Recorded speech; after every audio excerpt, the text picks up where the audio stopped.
sa mundong natitira. Di ba sabi ko sa'yo wag nang uulit, ang kulit mo rin kaibigan ka.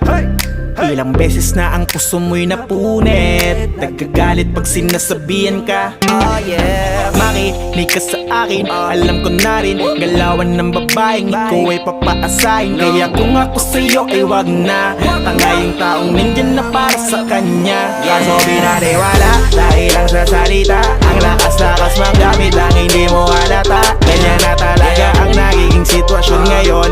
Wala na akong masabi, basta alam mo na yun kung ano yun. Kalimutan mo na yan, sige maglibang, huwag kang magpakaibang, dapat ay itawa lang. Ang problema sa babae dapat iniinda, hayaan mo silang mag-abol sa'yo, diba? Sabi ko naman sa'yo, lahat ka nagloloko, pagkatapos kang pakinabangan bigla lalayo. Kaya wag nang uulit pa.